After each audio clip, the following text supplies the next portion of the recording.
1, 2, 3, 3, 1. All right, boys. Gonna hit a hefty topic here. Counter Strike. I have some notes. I'm not even gonna use them. I tried recording this a couple times. Notes aren't working. I just want to talk some Counter Strike. I'm just gonna ramble. I'll start off with the recent patch since it's on everybody's mind, I guess. Dust 2, take that out of the pool. I think that's a great idea. I think they definitely need to rework that. War Owl, actually, I'm pretty sure, is the one that called that. He's called that for the past two maps, which they were going to change. He called Inferno and he called it Dust. It's pretty impressive. I just wanted to make note of that because that guy has a lot of game knowledge. Don't sleep on the War Owl. But regardless, I think it's a good idea. You see in the past, they've changed that map for the better. They took out the doors. They changed the doors. The recent velocity glitch in the barrels outside of B. They changed that already. So they're definitely focusing on the things they hear that is wrong with the maps. You see it in Inferno. They made a second exit the T spawn, so it's not, you can't have a fucking noob ass kid blocking you. That used to be real annoying, man. Back in the silver days, still in silver. I think taking that out is good. I think it'll affect the pro scene pretty well as well. But on note of that, I think that they need to stop focusing on just the pro scene. They need to focus on the players that care about the game, and not so much the pro scene. Look, like me as an example, I have not followed the pro scene in a long time. I watched the Hiko game, or not Hiko, I don't want to say that, Cloud9 game, Liquid game, god damn, I haven't watched in a while, okay, whatever. The Liquid game where they almost won and then they blew it in the finals because it's fucking Liquid, you know, NA, gotta love it. I can see without even watching what they're doing. The sound update, not the virtual reality, but the gun sounds. That was all because of the pro scene, because the TBS, the distortion made it sound weird coming out of TV speakers. And I understand that change. It's a needed change. But while you're changing that, change some fucking things we need. Change the 64 tick servers. Now that is a big handful to do in alone. I understand that as well. You got to think of optimization. Like, let's see, a lot of people don't realize. Go into your launch commands and make it so, I think it's like 128 tick is one of the commands with a little dash before it, and that makes it so you host a server that's 128 tick when you're playing offline, or not offline, but when you do like workshop maps or whatever. When you load one of those up, it'll make it, instead of 64, it'll make it 128 tick. Try doing that. If you don't have a good computer, you will be surprised. You will actually have your FPS probably cut in half. It is very hard on the computer, actually. I'm not sure why, actually. I'm not too, probably, I would assume a processor, definitely a processor problem. But regardless, that is something that they need to optimize. But don't look at that and be like, oh, we can't do anything. Like, try and fix it. I don't, like, look at Nuke. Didn't they optimized Nuke recently too? I mean, that took them a while, but they optimized it now. At first, nobody could fucking run that map. I remember I was playing on a laptop in college. Could not run that map. It was like I was getting 20 frames compared to the goddamn 40 I was getting. I mean, not regardless, 40 isn't good for playing this game, but I'm just saying it's cut in half. Like, that's crazy. Yeah, I think optimization is Valve's biggest issue, and it used to be so good. Like the Source engine, Half-Life 2, when that shit came out, 2004, I want to say, the engine blew people's mind. It was beautiful. But you could run it on a computer you got in 2000. You could run it on low because the optimization was so good. But now they're focused on the balance of the game that they forget that part. Valve was not built off of esports. They were built off of making good games. That's where Counter-Strike even came from. Well, all right, came from a mod of Half-Life 1. But regardless, when Valve took over, it became a great game. Source and Global Offensive, both great games. Regardless of what I'm about to do to Global Offensive in this goddamn video. They're both great games, and I think Valve needs to get back on track with their fan service. They need to start focusing. They need to at least make a statement about their hitboxes. Yes, personally, I understand their hitboxes. Make them any bigger, Scream is more OP than he fucking is. You put him on any team, that team is gold. Like, you put him on fucking, I don't even know. You put him on goddamn the Liquid. I already said Liquid. That's the only team I really know anymore. Put them on there, they're probably fucking pros. Like, they go all the way. It's, you know what I mean? Like, I know I said you can't focus on the pro scene, but stuff like that, you can't really, that's too far, because then you got to find a balance between the pro team and the competitive scene in matchmaking. And I think, not hitboxes, maybe hit registration, which along goes with the tick server change. You can't have a game that is primarily based on input and have 64 tick servers.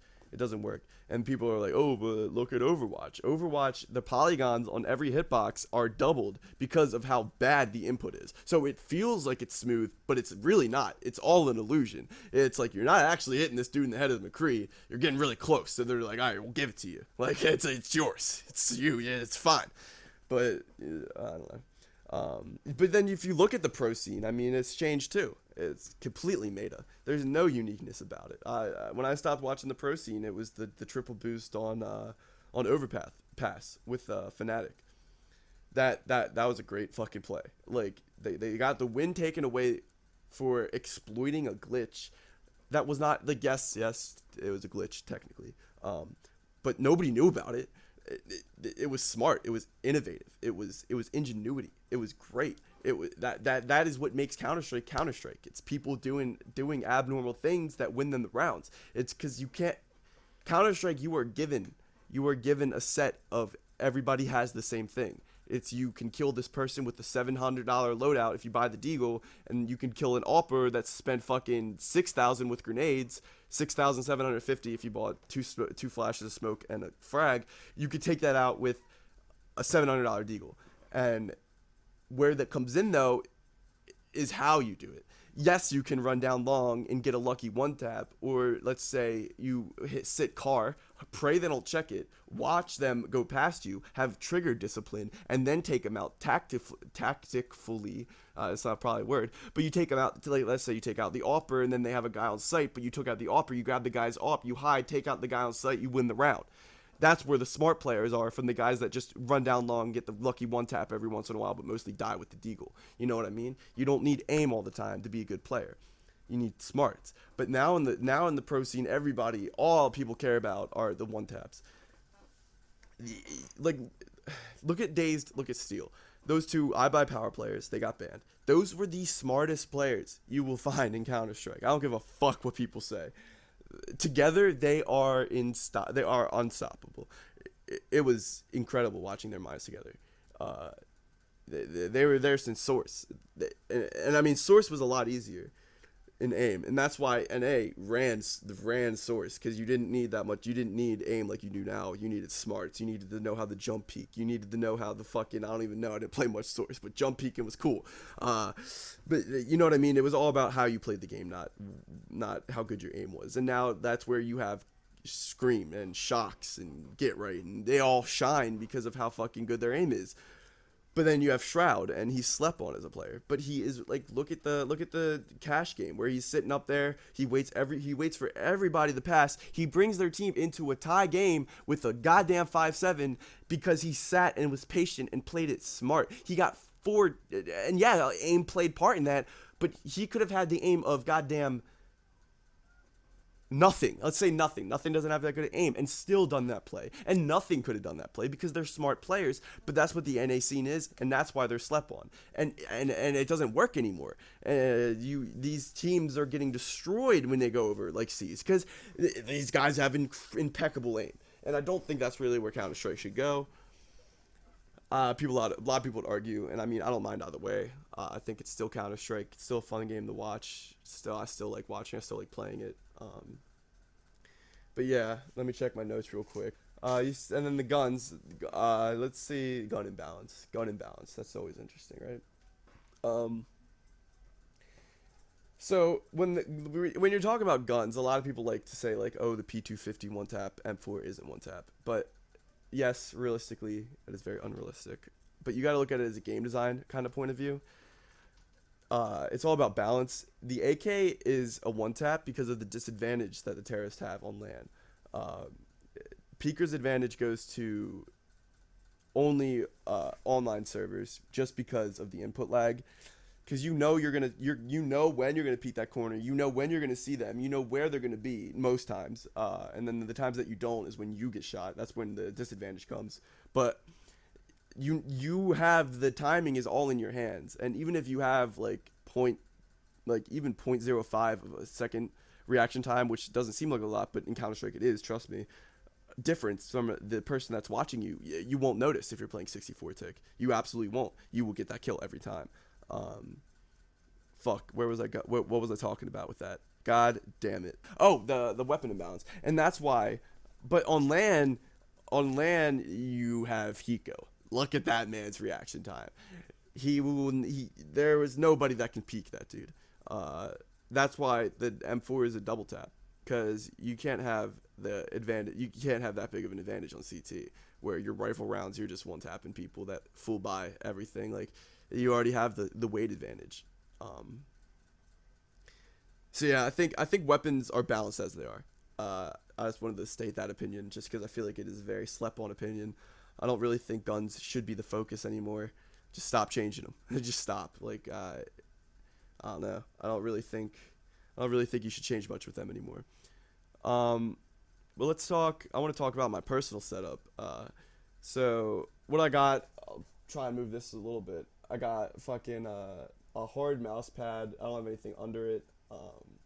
I got a G602 Logitech wireless mouse. It's MMO mouse, but it actually works pretty damn well for FPS. I need to get a new mouse though. Looking at some razors, my fingers in there. Sorry. I just got your standard mechanical keyboard here. It came with my Asus computer, which I got over here, the RUG. I'm using my webcam. I'm very sorry for this shitty fucking thing. I got a 970 in there. Um, I think i7 processor, 8 gigs of RAM, terabyte off drive. That's pretty much it. Pretty nice computer, pretty standard computer for gaming. I don't game that much anymore as I'd like to. I play a lot of Counter Strike.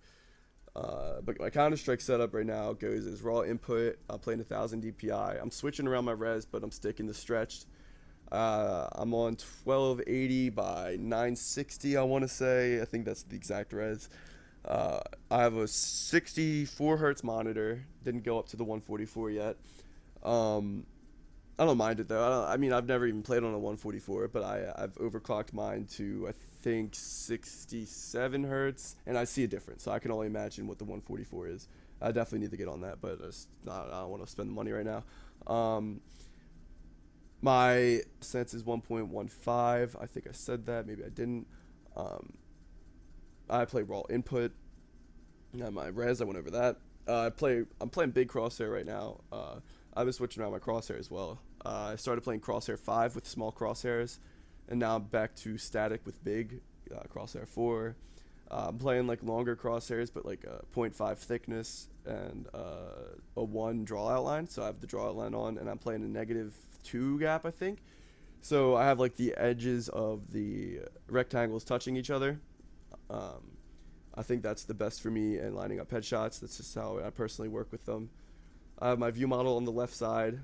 I have the view model very far to the right, but not all the way down in the corner. I like it up a little bit, just to have it on head level. It helps me keep my crosshair up. What else do I got going on?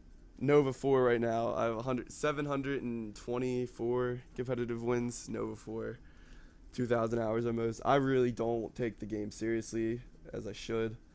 I play a lot with lower ranked friends, and that's why I'm down there. I mean, I'm not one to like blame fucking rank system for what I am, but if you played with me, you would not think I'm Nova 4. I can promise you that. I keep up the globals sometimes. But yeah, I mean, I think Counter Strike is a great game. I don't think it's headed down the right path. I don't think ever since skins and betting, I think it's gone downhill, especially community wise, especially what Valve as a company focuses on. They saw the potential that they have with skins, and they see the potential now that they have with esports, and they're running with it. And I guess, can you blame them? No.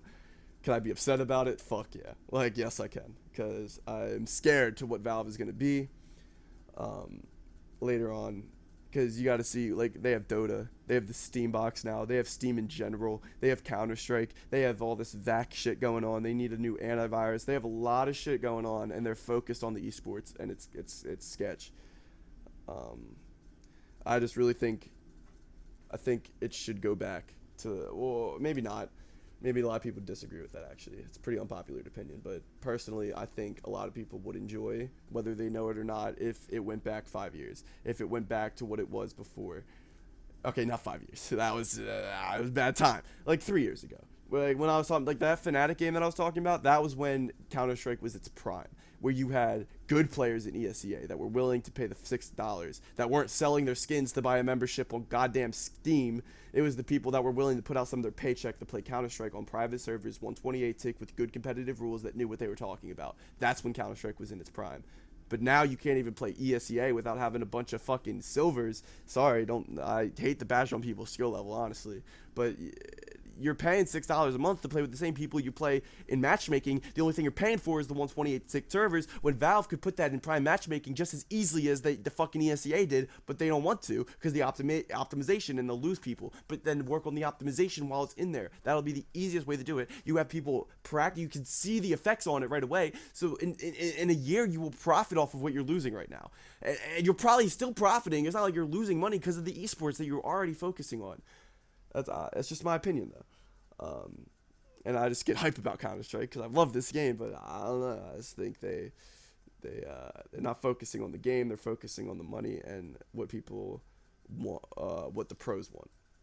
I mean, the pros, you can look at this two ways. The pros are trying to make money just like anybody else working in an occupation are. They're trying to get good. They're trying to be the best. So they want things that help them. They don't want things that help the matchmaking community. But at the same time, these people have been playing the longest. They are the best at what they do. So their opinion does matter. They know what they're talking about. That's not at all what I'm saying. It's just they need to balance that focus. And yeah, that's all I really wanted to talk about. That was just an excuse for me to make a YouTube video. I wanted to try it. I wanted to try talking. I wanted to see if I'm entertaining or not. Entertaining myself for fucking 17 minutes or so. I don't know if I'm even gonna edit this goddamn video. Probably not. But yeah, all right. Thanks for listening. Like, comment, subscribe. YouTube algorithm's broken. Leafy is here is gay.